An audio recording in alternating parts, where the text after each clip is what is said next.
Les gars, on va faire une autopsie de notre équipe nationale. Le Sénégal est en grande difficulté. Les U17 ont déçu. Les U20 ont déçu. Les seniors avaient déçu. Les amis, ne pensez-vous pas que c'est le moment de tout poser et de réfléchir sur comment le Sénégal devrait maintenant prendre en main son football? Parce que là, ça devient inquiétant. Quand les seniors avaient été éliminés par la Côte d'Ivoire en Côte d'Ivoire lors de cette CAN 2023, bon, ils avaient bien joué. On avait un style de football qui nous plaisait tous. C'était vraiment plaisant à voir. Le Sénégal qui gagne face au Cameroun avec ce système de jeu, mais incroyablement huilé, très bien huilé. On se rappelle de ce troisième but de Sadio Mané, un plat du pied ras de terre qui partait, mais très lentement au deuxième poteau de André Onana. Ce Sénégal-là, on l'aime. En tout cas, ce système de jeu-là était incroyable. C'était incroyable, on était toute là bluffé par notre milieu de terrain, Lamine Camara, Pape Matar Sarr et Pape Gueye. Qu'est-ce que c'est bien joué, qu'est-ce que c'était très beau à voir. Mais au bout de cette CAN, le Sénégal a perdu en séance de tir au but face à la Côte d'Ivoire. Une défaite amère, une élimination précoce pour une équipe comme le Sénégal. Bon, on se dit finalement que les U17, quand ils ont entamé, parce que nous, eux aussi, ils avaient gagné l'autre CAN. La CAN, l'édition précédente, les U17 sont venus, ils ont déçu. La qualité de jeu était médiocre. La qualité de jeu ne suivait pas. En comparaison avec les U17 d'Amara Diouf, les gars, c'est pas la même chose. Ça n'est pas la même chose. Le système de jeu est différent. La qualité de football, la qualité des joueurs, on dirait c'est différent. Mais il n'y a absolument rien d'huilé. C'est un football amateur, on dirait. Franchement, on a perdu cette CAN là aussi. Donc, on a été éliminé également par la Côte d'Ivoire en séance de tir au but, les gars. Les séances de tir au but, on reviendra tout à l'heure là-dessus. Les amis, quelques semaines plus tard, les U20 ont commencé. Le Sénégal a commencé à perdre face à la RCA, la République centrafricaine. Le Sénégal a fait un match nul face à la RCA, la République centrafricaine. Le Sénégal a été battu par le Ghana. Mais finalement, miraculeusement, on a réussi à gagner face au Congo. 2-0 sur 2 pénaltys. On a gagné, on a marqué, on a gagné, on s'est qualifié. On joue le Nigeria. On perd face au Nigeria en séance de tir au but. Les gars, 3 éliminations. Seniors éliminés, U17 éliminés, U20 éliminés. Tous en séance de tir au but.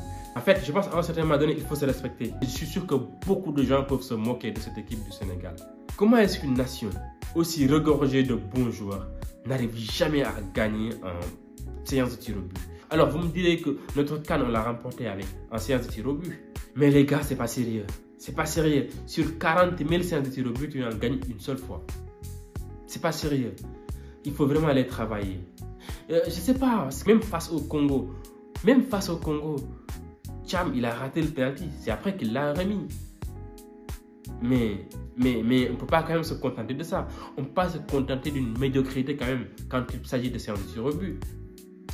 Une équipe, un match de football, c'est 90 minutes plus les temps additionnels, plus les prolongations, plus les séances de tir au but. Il faut savoir gagner ces moments-là. Sinon, tu es éliminé. Regardez Liverpool quand Liverpool a été éliminé par le Paris Saint-Germain en séance de tir au but. Mais à partir de ce moment-là, tout a basculé maintenant. Les discours ont changé. Liverpool passe de la meilleure équipe au monde à c'est une équipe banale. Le Paris Saint-Germain a été incroyable. Donc Liverpool a été jeté comme complètement en pâture. Ça montre l'importance de gagner un match déjà. Que tu le gagnes dans le match, en prolongation ou en séance de tir au but, l'essentiel c'est de gagner. Mais le Sénégal n'y arrive pas. On ne produit pas un football qui permet d'écraser l'équipe adverse, notamment de gagner les 4-0, 5-0 avec un football que tout le monde voit et qui effraie tout le monde. Mais tu ne peux pas ça, mais tu ne peux pas non plus te contenter des séances de tir au but et essayer de gagner là-bas. C'est incroyable. C'est incroyable. Pour moi, il faut vraiment retravailler là-dessus parce qu'à part ça, tu ne risques pas de gagner en fait. Même notre CAN, on l'a gagné en séance de tir au but. C'est dire que les séances de tir au but sont importantes. C'est vraiment important, surtout en Afrique. Surtout dans les CAN, etc., où vraiment là, le football est très dur. C'est extrêmement dur. Tout le monde se donne à fond. Les équipes adverses vont se donner à fond. Surtout quand tu es le Sénégal où habituellement tu es favori. Mais les autres vont te prendre d'une certaine manière. Il faut quand même jouer et défendre un peu. Et essayer de t'amener en séance de tir au but pour essayer de gagner. C'est ce qu'a fait l'Égypte. Malheureusement, ça ne leur a pas souri. Mais à un certain moment donné, il faudra que nous aussi, on prenne ce problématique-là à bras le corps, le travailler. Et dans les sélections aussi, je vois dans les commentaires dire que, en fait, les sélections, les joueurs pris ne sont pas forcément les meilleurs. C'est une question posée, c'est une problématique levée. Est-ce que ce sont les meilleurs qui avaient été pris? Est-ce que ce sont les meilleurs qui avaient été pris? Parce que là, ce qu'ils ont proposé, c'est du bullshit. Hein? C'est vraiment pas du tout un football digne de l'équipe du Sénégal, les gars.